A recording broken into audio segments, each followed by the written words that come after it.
Shalom, selamat pagi Bapak Ibu. Bagaimana kabarnya hari ini? Luar biasa atau biasa di luar? Ya, pilihan ada di tangan Bapak Ibu. Kalau jawaban Bapak Ibu luar biasa, berarti Bapak Ibu diberkati. Kalau biasa di luar, berkatnya di luar juga, kan begitu. Dan juga selamat datang bagi Bapak Ibu yang baru bersama dengan kami beribadah. Kami ucapkan selamat datang dan selamat bergabung di dalam ibadah kita pagi ini. Kiranya juga Tuhan memberkati kita, ya. Dan pagi ini kita akan belajar Bapak Ibu dari kitab Imamat sesuai dengan tema pagi hari ini, ya. Kita masuk di dalam tema yang begitu menarik, ya. Begitu menarik dan begitu luar biasa, ya. Kenapa saya katakan luar biasa?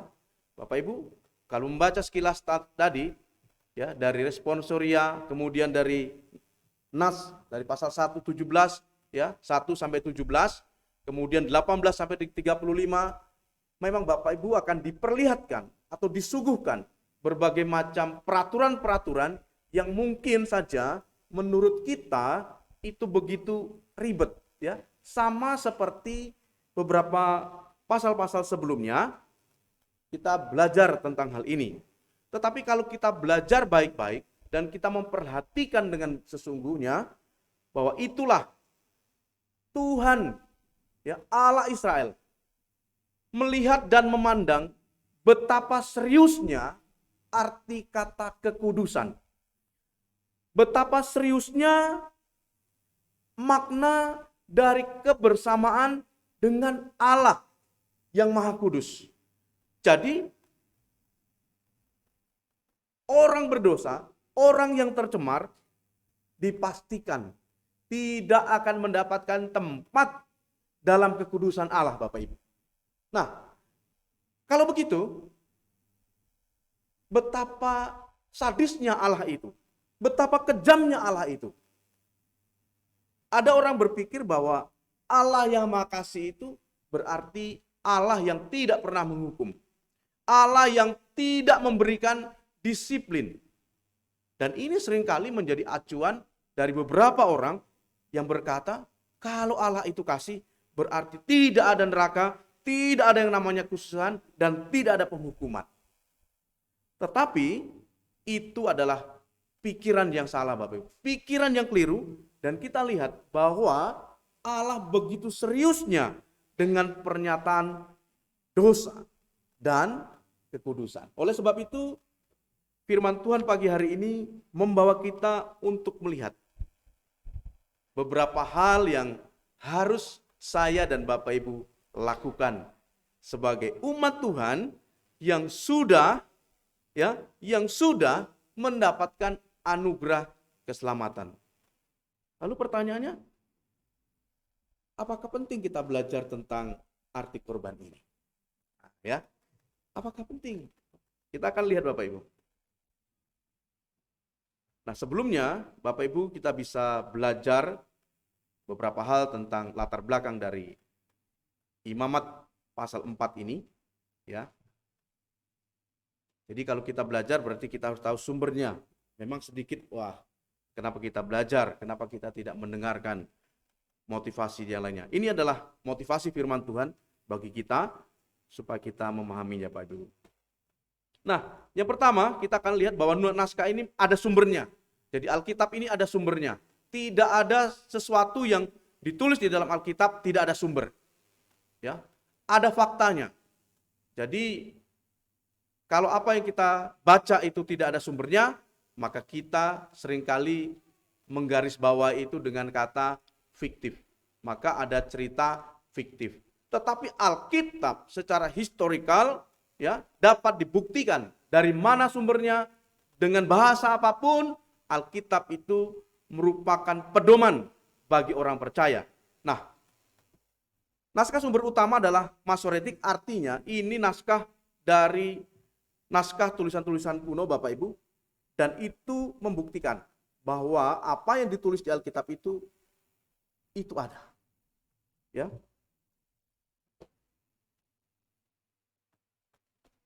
Kemudian dari Taurat Samaria, hal ini mencatat bahwa di tempat inilah dituliskannya begitu. Kemudian ada Septuaginta. Nah, Septuaginta ini artinya bahwa bahasa asli dari tulisan ini diterjemahkan dalam bahasa Yunani. Jadi orang-orang Yunani juga bisa membacanya. Itu disebut dengan Septuaginta. Jadi Bapak Ibu kalau membaca nanti ada L lalu XXX, nah itu Septuaginta. Artinya itu terjemahan dari bahasa Ibrani ke bahasa Yunani. Kemudian dari naskah Lot Mati, karena pasal yang kita baca ini adalah pasal 4 yang terdiri dari 35 ayat. Maksudnya apa? Ya, maksudnya adalah supaya kita mengetahui bahwa kita membaca dan mempelajari hari ini, bahwa kita secara sistematis mempelajari kitab Imamat sampai dari pasalnya yang pertama sampai dengan pasal yang terakhir. Kemudian kita bisa melihat tadi Bapak Ibu bahwa kitab ini berisi peraturan mengenai korban penghapus dosa. Nah, dalam bahasa Ibrani itu dikatakan bahasa adalah katat, ya. Jadi kalau Bapak Ibu nanti punya anak, jangan kasih nama katat begitu ya. Nah, itu tulisannya. Kemudian dalam bahasa Inggris sin offering, ya. Nah, nanti akan kita lihat bahwa penghapus dosa ini apakah ada korban penghapus dosa di dalam perjanjian lama. Maksudnya apa? Kemudian akan nanti dilanjutkan juga pasal 5 ayat 13 dan juga nanti para petunjuk ini akan diambil dari kitab Imamat pasal yang ke-6. Jadi terus berkesinambungan sehingga kita akan melihat disinilah Allah Israel khususnya yang menyertai umat Israel ini memberikan peraturan-peraturan yang begitu sistematis, begitu teratur, dan inilah simbol dari apa yang sudah ada di dalam diri Kristus yang dipersembahkan bagi kita yang berdosa, Bapak Ibu.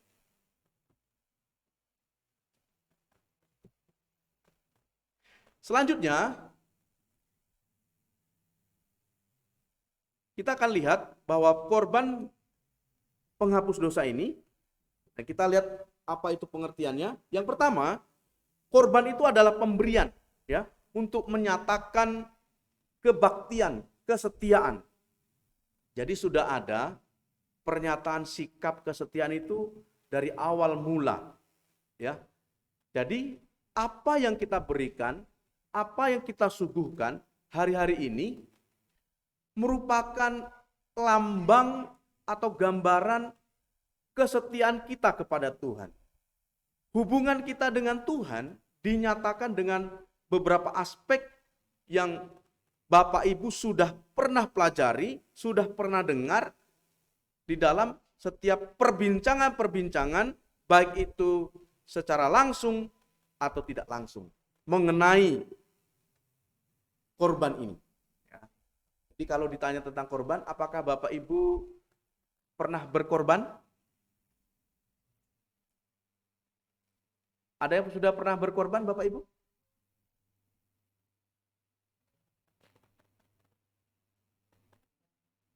Wah, sepertinya memang perlu dikorbankan begitu kan? Korban, jadi apa yang kita berikan Bapak Ibu? Saya percaya Bapak Ibu juga pernah memberikan korban ini. Ya, baik korban perasaan, ya kan? Korban duit, korban apa lagi? Korban makanan, korban harta, ya kan? Kemudian di dalam rumah tangga juga kita juga berkorban. Dalam hidup kita ini kita sudah secara praktika mempraktekkan korban ini. Nah, konteks kita hari ini bagaimana kita memberikan pemberian kita yang istimewa kepada Tuhan. Kemudian korban ini berarti persembahan, ya.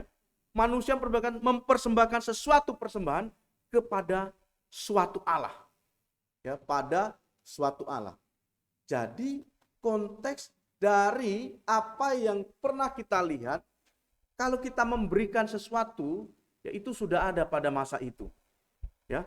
Jadi Allah menyatakan pernyataannya, oleh sebab itu di ayat pertama berkata, Tuhan berfirman kepada Musa, katakanlah kepada orang Israel, apabila seseorang tidak dengan sengaja berbuat dosa dalam sesuatu hal yang dilarang, ya, dilarang Tuhan, dan ia memang melakukan salah satu daripadanya, ya, maka mereka harus memberikan persembahan itu.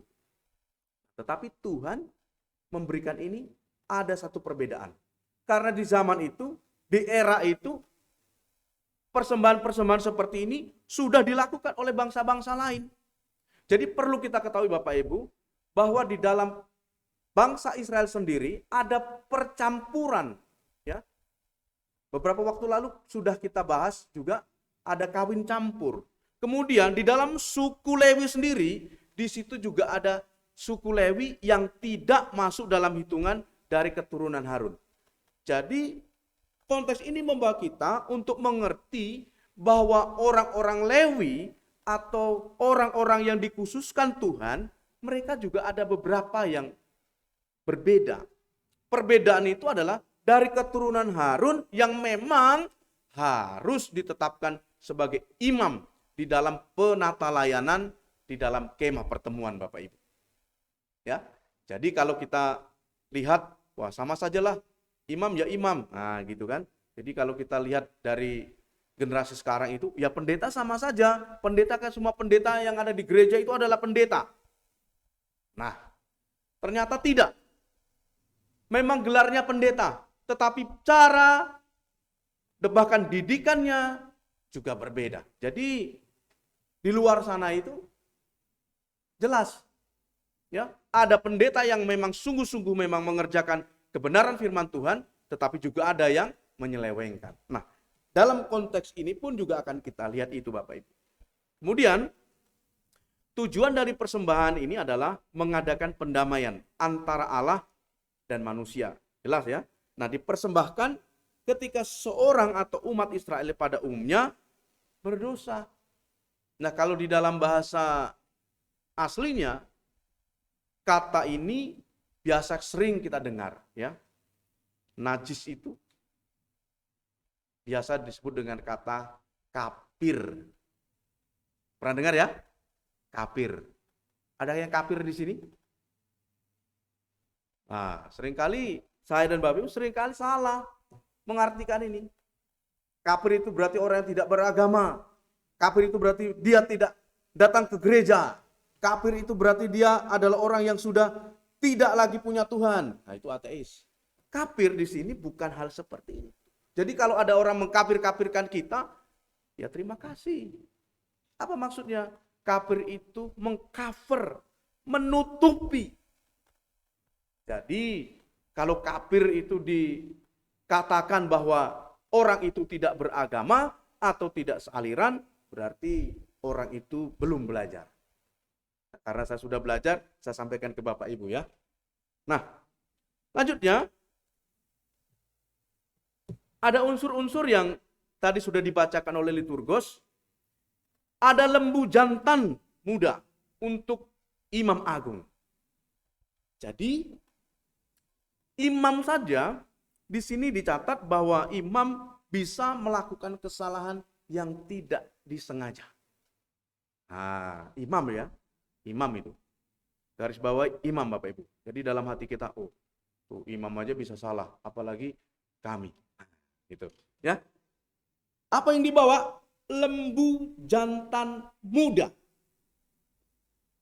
Jadi kalau kita mau mengimajinasikan atau membayangkan dulu itu bagaimana pola ibadahnya, ya. Kalau kita ada dalam kumpulan orang-orang Israel pada waktu itu, berarti betapa ketatnya, betapa sulitnya, ya.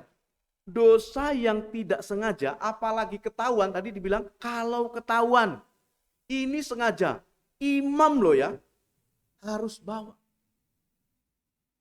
Nah, nanti kita akan lihat lagi apa maksudnya. Ya. Itu imam. Kemudian juga ada pemimpin. Nah, beda imam dengan pemimpin nanti beda lagi. Apa yang harus dibawa? Kambing jantan. Tadi sudah kita baca. Kemudian juga ada kambing betina atau domba untuk orang biasa. Ah, mudahlah.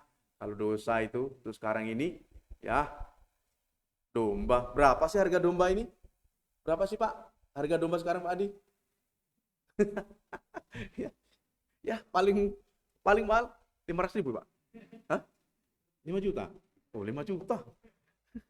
5 juta Bapak Ibu. Jadi kalau kita mau konsepkan ini untuk kita sekarang, sesuatu yang seperti ini, kira-kira Bapak Ibu setuju atau tidak?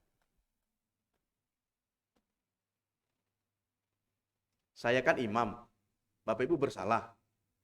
Ya, contohnya saya imam lah ya. Bapak Ibu bersalah. Ketahuan. Dan itu pertama harus mengakuinya. Kemudian harus membawa persembahan itu. Tadi sudah dilihat. Bahwa persembahan itu harus diberikan kepada imam, dan imamlah yang melakukannya. Dan imamlah yang melakukan ritual-ritual, dan Bapak Ibu hanya menerima beresnya saja. Bawa saja persembahan itu kepada imam, dan akuilah dosamu, ya, maka dosamu itu ditutupi. Maafkan, saya tidak katakan dosamu dihapus, tidak. Tapi dosamu ditutupi. Dosamu dikapir, di-cover. Siapa yang meng-cover? Imam.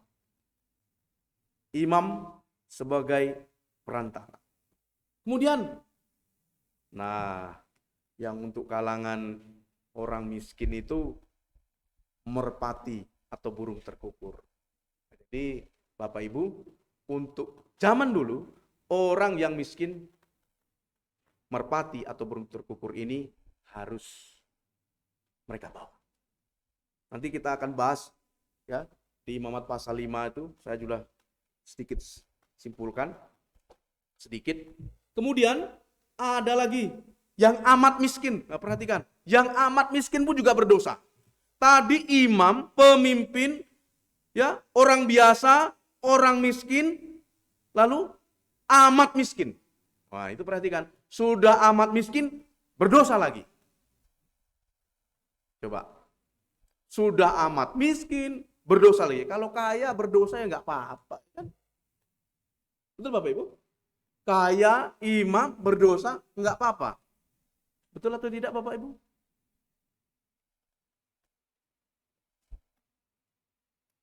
Sudah jelek, hidup lagi katanya. Berdosa lagi. Ini sesuatu hal yang luar biasa Bapak Ibu. Sudah miskin, berdosa. Lalu Tuhan masih sayang juga sama orang miskin. Perhatikan. 1/10 eva, itu sekitar 4 liter tepung terbaik. Perhatikan. Sudah miskin tetapi dia harus berikan yang terbaik. Terus. Ya, sudah miskin, tidak punya apa-apa. Tapi kalau berdosa, dia harus bawa tepung yang terbaik. Minggu yang lalu kan saya sudah sampaikan mengenai korban sajian. Ini harus yang terbaik. Jadi di sini walaupun konteksnya itu sosial, ya, kesejahteraan, tapi Tuhan tidak pandang ini. Yang Tuhan mau, apa yang kita berikan itu yang terbaik. Jadi di sini ngerti Bapak Ibu ya, yang terbaik. Kalau kaya berikan terbaik, tadi yang paling besar dan besar-besar, bisa. Tapi bagaimana yang tidak? Nah, maka terlihatlah di sini Bapak Ibu, bahwa dosa, kesalahan, pelanggaran, itu ada konsekuensinya. Itu ada sesuatu yang harus ditebus, harus dibayar, harus digantikan, supaya umat Israel ini tetap dekat kepada Tuhan. Tetap mendapatkan perkenanannya. Tepat dalam apa dikatakan bahwa aku mengasihi orang yang memberikan hatinya, memberikan hidupnya kepadaku. Jadi inilah apa yang harus kita lihat di dalam hal ini. Nah, kita masuk tadi, kita sudah singgung sedikit kata dosa. Dosa dalam bahasa aslinya ini adalah hamartia. Dosa itu dalam bahasa Ibrani itu kata benda. Kemudian diikuti kata sifat menjadi harmateos. Jadi dosa, kita perhatikan Bapak Ibu, dosa adalah keadaan yang menyebabkan manusia ini terpisah. Tadi sudah saya katakan bahwa kita akan mendapatkan hubungan yang baik dalam kehidupan kita dengan Tuhan kalau kita menjadi manusia yang dikuduskan. Nah, tetapi karena berdosa, maka kita terpisah. Kejadian pasal 3 menyatakan hubungan manusia terputus karena pelanggaran dari ketidaktaatan manusia itu sendiri. Kemudian, dosa diartikan dengan pikiran, sikap, perkataan, perbuatan yang meleset, yang salah dari apa yang Tuhan mau. Jadi kalau anak-anak sekolah minggu pasti pernah dengar, apa itu dosa anak-anak? Langsung guru sekolah minggu katakan, apa yang kita ucapkan, apa yang kita buat, apa yang kita lakukan. Itulah dosa. Kemudian, dosa adalah segala sesuatu yang melenceng dari ketetapan Allah. Pasti itu. Dan dasar atau sumber dari perbuatan atau unsur batin yang menghasilkan. Jadi di dalam perjanjian baru dikatakan oleh Tuhan Yesus, apa itu disebut dengan dosa? Yesus katakan, hanya melihat saja kita sudah berdosa. Hanya niat saja kita juga sudah berdosa. Jadi kalau matamu itu tidak benar, maka cungkilah katanya. Jadi apapun yang dikatakan itu sudah juga termasuk dosa. Apalagi dibuat. Niat saja juga sudah dosa. Ya kan? Niat saja sudah dosa. Jadi hamartia itu mencakup keseluruhan di dalam hubungan kita dengan Tuhan yang Tuhan tidak suka, yang Tuhan tidak berkenan supaya manusia ini hubungannya dekat dengan Tuhan, hubungannya tidak terputus. Maka Tuhan memberikan pernyataan persyaratan ini. Maka dosa yang dilakukan sengaja. Nah, apa dimaksud dengan sengaja di situ?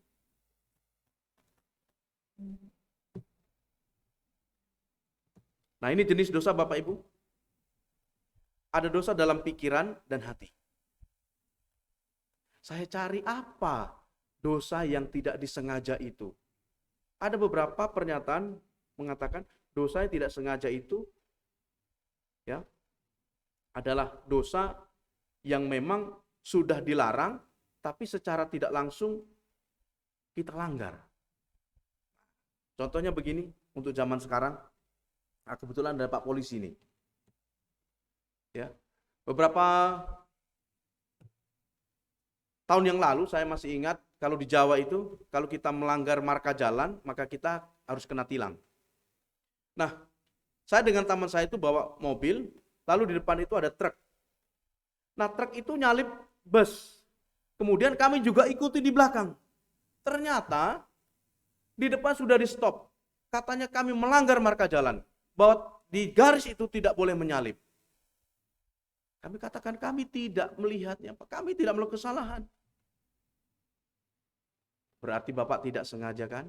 Tapi juga harus ditilang. Lalu sekarang di Batam pakai HP.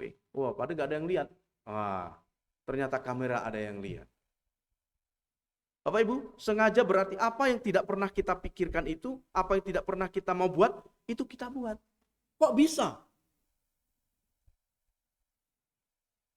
Apakah pernah Bapak Ibu melakukan seperti itu?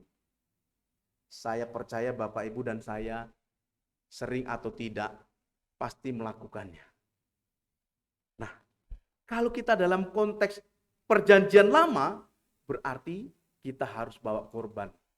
Paling tidak, Bapak Ibu harus datang mengakui. Nah, sekarang masih ada konteks itu, ya, di dalam gereja Katolik masih melakukan praktek ini. Ya, kalau ada jemaatnya yang berdosa, maka secara rela, ya, secara ikhlas datang kepada pastor, mengakui. Dosa apa saja harus diakui. Dari yang paling kecil sampai yang terbesar harus datang dan mengaku di tempat yang khusus. Di situ, ya, harus datang mengaku.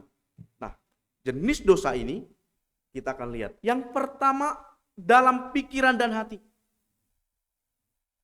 Ini tadi Matius 5:28 berkata, "Aku berkata kepadamu, setiap orang yang memandang perempuan, wah konteksnya memandang perempuan, serta menginginkannya, sudah berzinah dengan dia di dalam hatinya. Perhatikan Bapak Ibu, saya dan Bapak Ibu memperhatikan ini, dan kita perlu waspada dalam hal ini.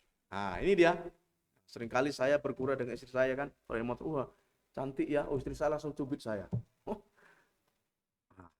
Jadi sepertinya betul kata orang bijak itu ya, orang yang sudah tua, kalau kamu sudah menikah, pasang matamu dengan kacamata kuda katanya. Saya nggak tahu apa maksudnya. Ya.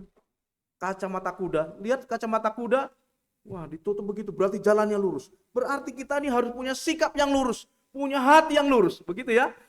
Jadi dari dalam pikiran dan hati saja, ya Yesus sudah katakan, memandang perempuan belum mengapa-ngapakannya, wah apalagi sudah mengapa-ngapakannya katanya, ya kan?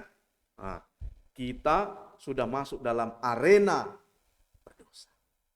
Kita sudah masuk dalam hal ini.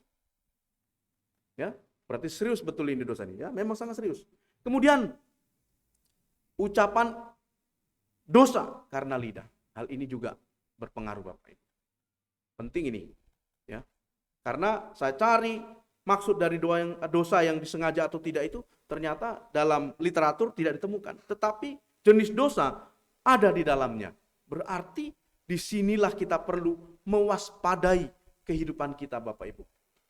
Saya tidak tahu bagaimana gambaran orang Israel pada waktu itu. Yang sengaja itu bagaimana, pemimpin umat itu melakukan kesalahan seperti apa, pemimpin dikatakan dia adalah pemimpin, atau bisa saja dikatakan sebagai bos, atau orang yang dihormati, dan melakukan kesalahan.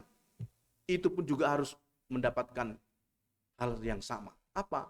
Harus membawa korban yang disebut dengan penghapus dosa tadi. Kemudian ada perbuatan. Kita baca sama-sama Bapak Ibu, 1, 2, 3. Orang cabul, penyembah berhala, orang berzina, banci, orang pemburit, pencuri, orang kikir, pemabuk, pemfitnah, dan penipu tidak akan mendapat bagian dalam kerajaan Allah. Sekali lagi Bapak Ibu, saya dan Bapak Ibu dalam hal ini memiliki level yang sama. Apa level yang sama? Kita manusia berdosa dan kita layak mendapatkan hukuman ini. Siapakah yang dapat sempurna melakukan semua hal yang masuk dalam aturan-aturan ini? Kita sudah waspada, tapi masih melakukan ini. Oleh sebab itulah, di dalam ayat mas kita berkata, ada imam besar nanti itu. Itu jenis dosa. Lalu akibat-akibatnya, kita lihat dulu. Nah ini tadi. Orang yang melakukan dosa atau orang yang jatuh di dalam dosa, Alkitab mencatat ada ketakutan, muncul ketakutan, ada sesuatu yang membayanginya, ada sesuatu yang menghantuinya. Ini akibat dosa. Ya kalau orang yang sudah sering sekali berbuat dosa, ya dia sudah mati rasa. Nah, ya orang itu sudah mati rasa. Jadi kalau sudah kebiasaan pukul istrinya, ya tiap hari dia pukul istrinya. Kalau tidak pukul istrinya, tangannya gatal. Ya kan? Kalau dia tidak mencuri, dia tidak melakukan kegiatan, wah tangannya rasanya gatal. Kan gitu. Ya. Kalau sudah betul-betul mati hati nuraninya, maka tidak ada yang namanya ketakutan dalam dirinya. Tetapi berbeda bagi orang yang memang hidupnya dimiliki oleh Allah dan dia adalah milik Allah dan dia kepunyaan Allah, berbeda. Kemudian manusia ini harus merasakan penderitaan. Nanti di rumah bisa Bapak baca Kejadian 3, 16-19 itu berkata tentang penderitaan. Kemudian adanya penghakiman setelah kematian. Ya. Kemudian berlakunya hukum tabur tuai. Biasa orang katakan itu karma. Tapi tidak di dalam kekristenan, kita tidak mendapatkan karma. Tapi tabur tuai, bahasanya bagus ya, tabur tuai. Jadi apa yang kita sudah tabur, pasti kita akan menuainya. Jadi kita perlu mewaspadai dalam hal ini. Nah, Roma 7 ayat 22 dan 25 berkata, sebab di dalam batinku aku suka akan hukum Allah, tetapi di dalam anggota-anggota tubuhku aku melihat hukum lain yang berjuang melawan hukum akal budiku dan membuat aku menjadi tawanan hukum dosa yang ada di dalam anggota-anggota tubuhku. Paulus menuliskan ini kepada kita sebagai gambaran di dalam perjanjian baru. Aku manusia celaka, siapakah yang akan melepaskan aku dari tubuh maut ini? Kita yang masih hidup di tengah-tengah dunia ini, kita mendapatkan hal yang serupa seperti yang Paulus lakukan. Mengapa? Dari ayat pertama sampai ayat 35, kalau kita baca ayat 35 berkata demikian Bapak Ibu. Ya. Di dalam Imamat pasal 4 ayat 35 itu menekankan dan memperlihatkan kepada kita demikian.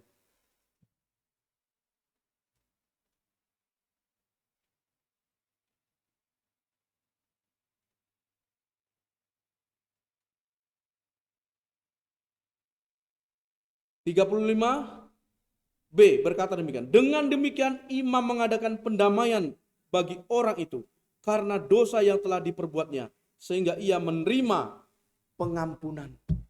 Apa yang kita pikirkan, apa yang mau kita lakukan sebenarnya baik. Kita melakukan sesuatu tindakan yang baik. Oleh sebab itulah Allah menyatakan pernyataan ini kepada Musa untuk umat Israel. Sesuatu yang tidak sengaja. Artinya bahwa manusia di dalam kelemahannya, di dalam kerapuhannya, pasti gagal untuk melakukan perintah Allah ini secara sempurna. Jangankan perintah Allah Bapak Ibu, kalau kita sekolah nih, yang pernah sekolah pasti tahu bagaimana supaya gurunya tidak marah. Yang punya orang tua, bagaimana supaya orang tuanya tidak marah. Ada peraturan yang harus dilakukan. Tapi seringkali pelanggaran-pelanggaran itu dilakukan. Dan ini yang harus dibereskan di antara kita Bapak Ibu. Ini yang harus diselesaikan. Oleh sebab itu, kita mau mengakui, aku ini manusia celaka. Paulus saja mengakui bahwa dirinya adalah manusia celaka. Dan apa yang dilakukannya seringkali berbanding terbalik. Batinku suka akan hukum Allah. Tetapi tubuhku, anggota-anggota tubuhku melihat hukum yang lain. Apa? Kesenangan-kesenangan duniawi ini yang seringkali menyatakan kita lemah. Seringkali saya dan Bapak Ibu sekalian lemah di dalam kita mau mengiring Tuhan, mau ikut Tuhan.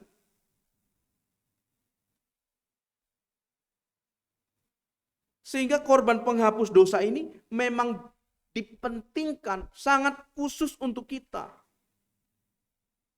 Tetapi penghapusan dosa ini untuk perjanjian lama itu hanya sebagai gambar saja.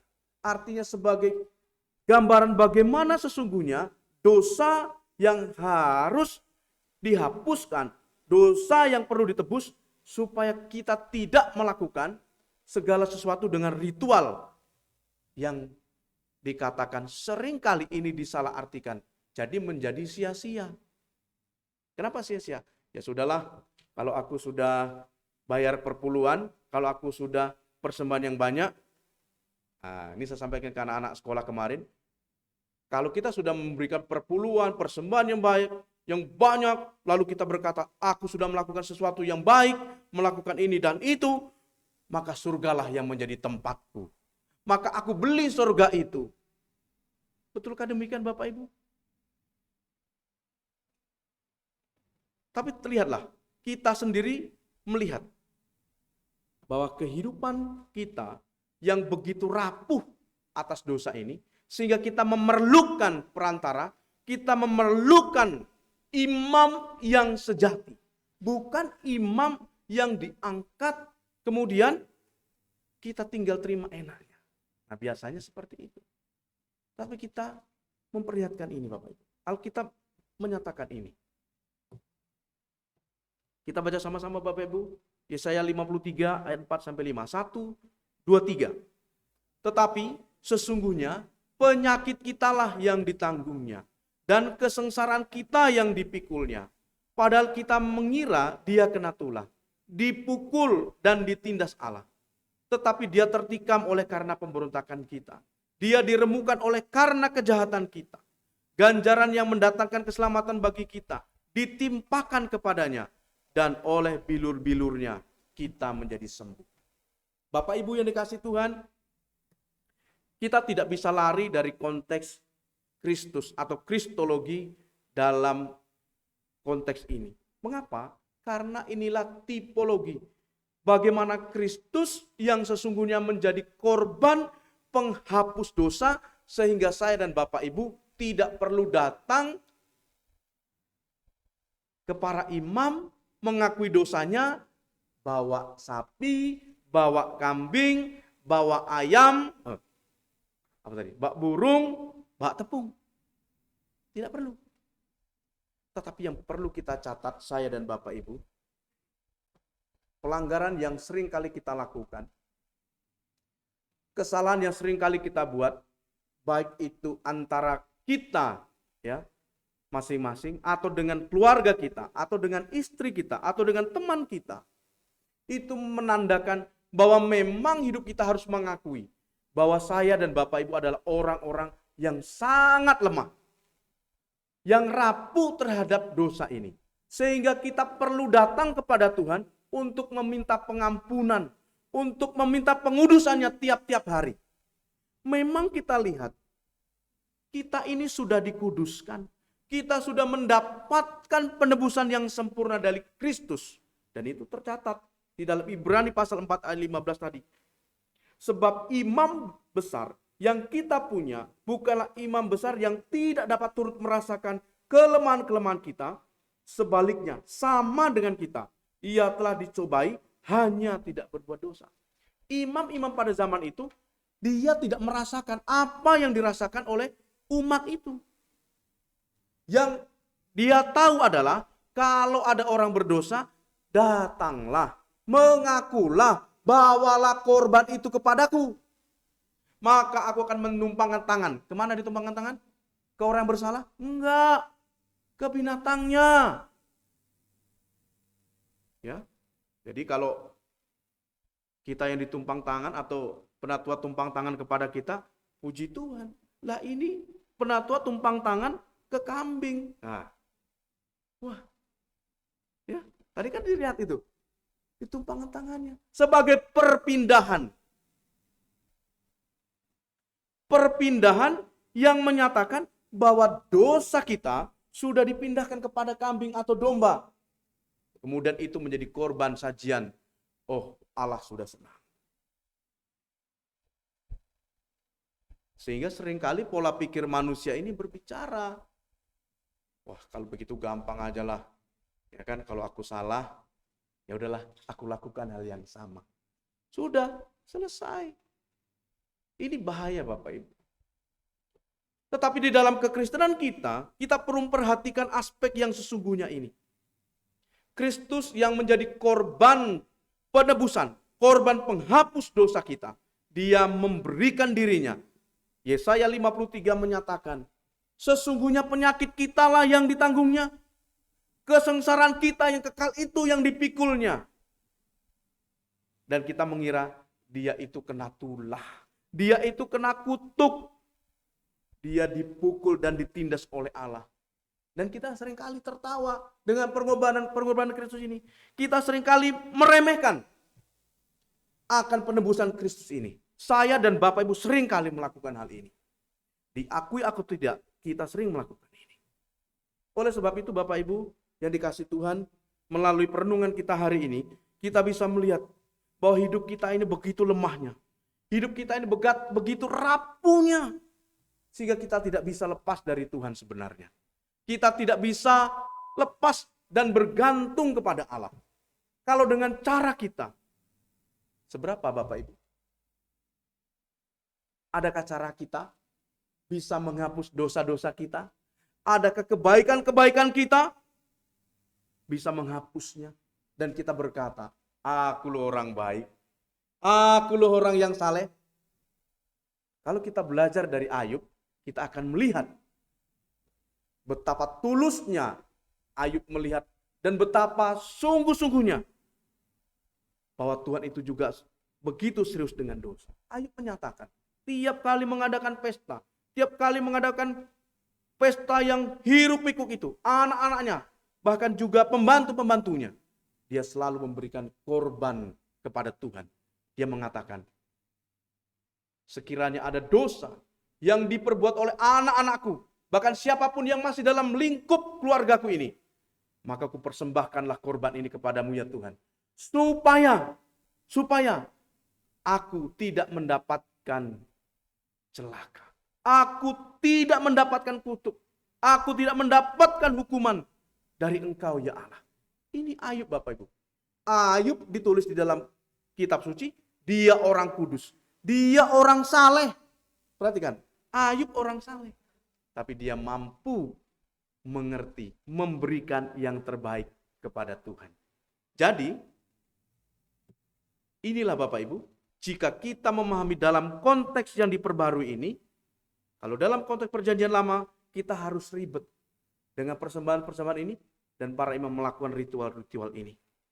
Berarti mereka masih terbelenggu dengan hal-hal yang secara ritual, secara religius mereka hanya mengedepankan harafiah, tapi tidak ada di dalam sistem pengudusan, kekudusan yang sesungguhnya di dalam Allah. Hanya gambaran saja. Tetapi Allah dengan sungguh-sungguh dan serius menyatakan dosa itu tetap dosa dan ada hukumannya, ada konsekuensinya. Oleh sebab itulah Kristus menjadi bagiannya. Menjadi bagian dari keselamatan ini. Nah, dari apa yang kita pelajari pagi hari ini Bapak Ibu, kita sudah membaca dengan panjang lebar dan kita bisa simpulkan beberapa hal dalam kitab Imamat ini.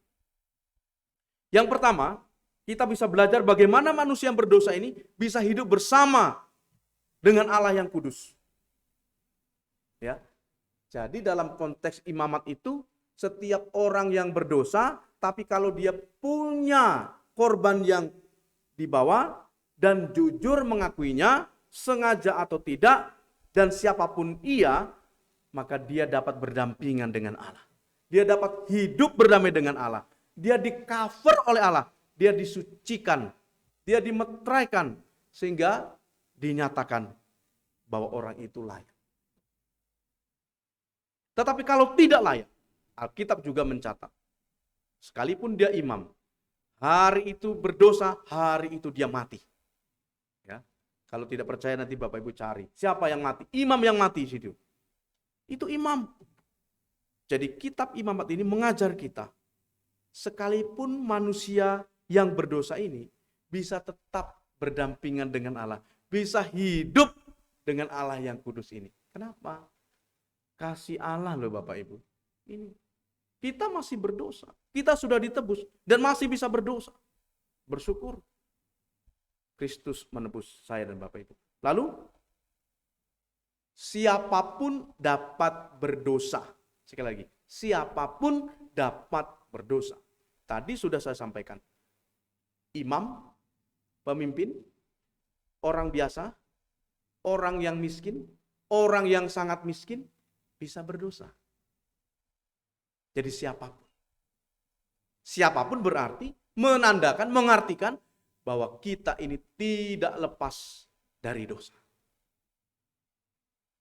Kalau Ibu Roska bilang, itulah yang disebut dengan benih dosa. Ya.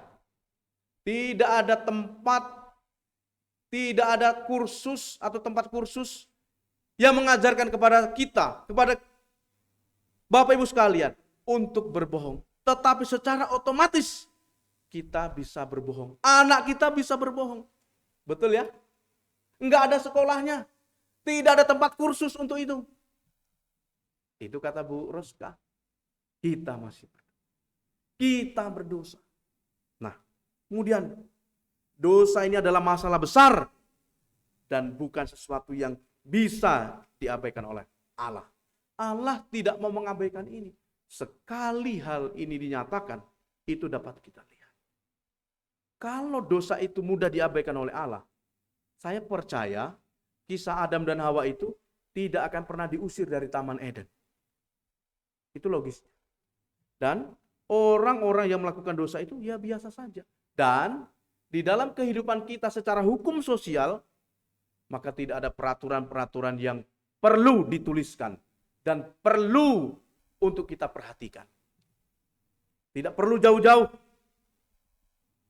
Tata gereja juga menyebutkan hal ini. Ada pendisiplinan di dalam jemaat jika melanggar tata gereja. Di dalam berlalu lintas, saya dan Bapak Ibu sudah disuguhkan rambu-rambu lalu lintas. Sudah disuguhkan berbagai macam undang-undang. Jangan melanggar. Kalau itu di U-turn, boleh tandanya hijau, boleh. Kalau tidak, ya jangan. Nah, ya kan? Kalau melanggar, ya saya dengan Wendy sudah melalui itu. Kena. Nah, ya kan? Senang Pak polisinya, Polantasnya senang. Dapat duit. Ya. Jadi, dosa ini adalah masalah yang besar, serius. Kemudian, dosa bukan hanya menyangkut perbuatan, melainkan ya, dan terutama menyangkut niat Bapak Ibu. Dorongan. Jadi kalau Bapak Ibu punya niat, ya, belum melakukan saja, Yesus katakan kamu sudah berdosa. Apalagi sudah melakukannya, ya ada konsekuensinya. Kemudian untuk orang beriman pada masa kini. Siapakah yang beriman di sini Bapak Ibu? Boleh angkat tangan? Saya mau lihat. Ada yang beriman di sini? Boleh angkat tangannya dong? Wah, ini karismatik katanya. Saya mau lihat dulu. Kita beriman Bapak Ibu? Amin. Bagaimana tandanya kita orang beriman? Ngajari pula itu Pak Kris ya. Beriman itu urusan saya. Iman itu tidak kelihatan. Jelas, saya kan juga lihat juga di kitab di Ibrani. Jelas Bapak Ibu. Dan saya percaya Bapak Ibu yang duduk di tempat ini adalah orang beriman pada masa kini. Amin. Ya, orang beriman pada masa kini. Masalah niat atau dorongan hati merupakan sarana evaluasi bagi hidup kita. Contoh begini, ya, maafkan kalau saya menyindir Bapak Ibu dan ini juga menjadi sindiran saya. Biasanya kalau kita ibadah datang ke gereja niatnya apa? Ya karena konteksnya gereja saya tanya ini kan. Konteksnya apa? Oh Pak, Bapak itu kalau tanya dengan saya ibadah ya, ke gereja ya pasti ibadah. Jelas. Siapakah yang tahu hati kita Bapak Ibu? Siapakah yang tahu isi hati kita? Biasanya ada niat-niat tertentu di dalam ibadah kita. Ya. Oleh sebab itulah seringkali kita dihimbau, kita mendapatkan himbauan. Ya. Tetapi inilah supaya kita mengevaluasi hidup kita. Iman kita ini harus ditumbuhkan, dihidupkan, ya, dan pastinya berbuah. Suka atau tidak suka, maka pola yang sudah menjadi dinyatakan di dalam hidup kita ini, itu pun juga harus kita lakukan. Tetapi bukan dengan tujuan saya harus berbuat baik. Kalau ke gereja, ya tujuan saya itu supaya saya masuk surga. Kenapa? Karena saya bayar persembahan berpuluhan, ya pasti saya adalah orang yang layak untuk itu. Tidak Bapak Ibu. Sekali bukan itu. Tetapi Kristus memberikan kita pemahaman yang benar. Ketika kita menyembah Tuhan dengan benar, maka hidup kita pun juga di situ terpola secara benar. Iya atau tidak, kita juga akan lihat. Nah, jadi ini yang dapat kita pelajari Bapak Ibu. Dan kita akan baca sama-sama. 1, 2, 3. Dosa kita sungguh besar, tetapi anugerah Allah jauh lebih besar. Kita akui saya dan Bapak Ibu adalah orang berdosa. Tadi imam pun juga melakukan pelanggaran atas dosa itu. Jadi siapapun kita hari ini, kita perlu mengakui anugerah Allah jauh lebih besar. Sekalipun dosa kita juga sungguh amat besar, tetapi anugerahnya jauh lebih besar dari. Kenapa? Yesaya 53 menyatakan itu. Dengan bilur-bilurnya kita menjadi sembuh. Bukan bilur-bilur penyakit kita Bapak Ibu. Seringkali kita salah. Di dalam nama Yesus saya juga sering salah berdoa begitu. Tapi bilur-bilur dosa kita itu dipulihkan. Hubungan kita dengan saudara-saudara kita, hubungan kita dengan pasangan kita, hubungan kita dengan rekan kerja kita, rekan gereja kita dipulihkan. Karena Kristus yang memulihkannya, bukan Bapak Ibu, bukan saya. Tapi Kristus yang tinggal di dalam diri kita, memberikan kita kemampuan, memberikan kita kekuatan untuk melakukan ini. Sekalipun ini susah. Apa yang susah kita lakukan Bapak Ibu? Bersukacita susah? Susah.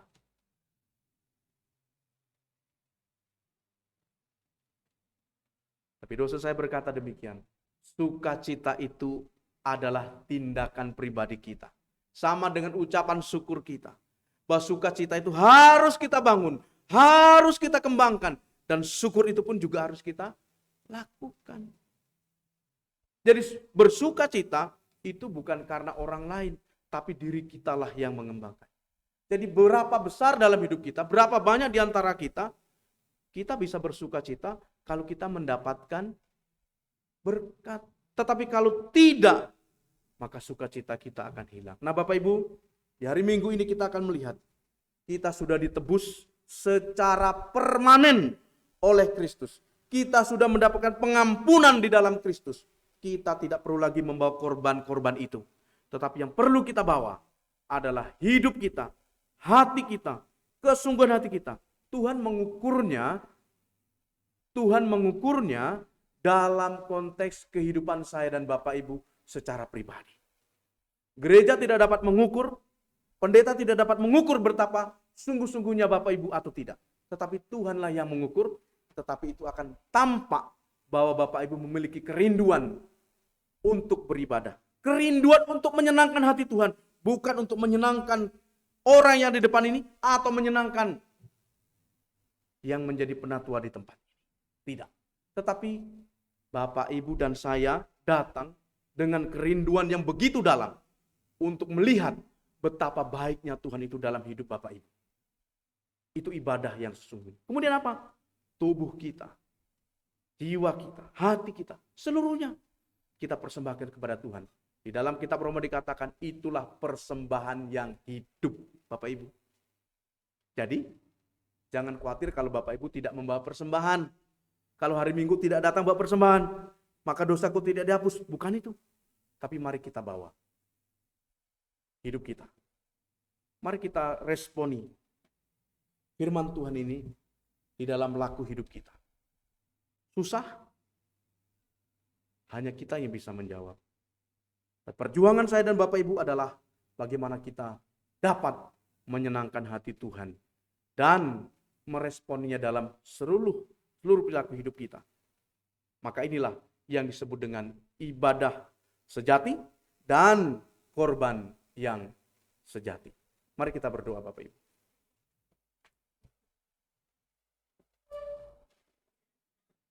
Terima kasih Tuhan Yesus, kami bersyukur pagi ini.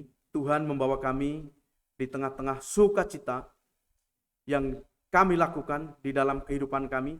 Sehingga kami tetap dapat bersyukur, sehingga kami tetap beribadah dengan baik di tempat ini. Jika di tempat lain kami beribadah secara sulit dan sukar, tetapi hari ini kami boleh datang di tempat ini dengan penuh sukacita, dengan penuh sorak-sorai, kami dapat memuliakan nama-Mu ya Tuhan. Terima kasih Bapa untuk anugerah dan hikmat yang Tuhan berikan bagi kami. Kiranya hidup kami Engkau kuatkan dan Engkau hiburkan di dalam segala aspek kehidupan kami. Bapak, kami orang berdosa, kami mengakui betapa banyak dan besarnya pelanggaran-pelanggaran yang kami lakukan di hadapan-Mu ya Tuhan. Hari ini kami bersama-sama mengakui di hadapan-Mu yang Maha Kudus, keberdosaan kami, pelanggaran kami. Kiranya Tuhan ampuni, Tuhan tahirkan kami, dan Tuhan kuduskan kami. Karena kami adalah milik-Mu ya Tuhan. Kristus yang sudah memberikan dirinya untuk ganti dosa kami. Terima kasih Bapa. Maka pengampunan ini terjadi atas hidup kita. maka kami pun juga akan mengampuni orang-orang di sekitar kami, saudara kami, istri kami, suami kami, anak-anak kami, dan bahkan orang-orang terdekat ketika mereka merasa kami sakiti. Ampuni kami ya Tuhan. Maka sampaikanlah hal ini ya Tuhan dalam hati kami, sehingga kami dapat melakukannya. Terima kasih Bapa. Firman-Mu menegur kami. Firman-Mu menyapa kami ya Tuhan, dan mendidik kami. Biarlah firman ini dapat kami lakukan di dalam kehidupan kami Bapa. Di dalam nama Tuhan Yesus Kristus, kami mengucap syukur. Amin.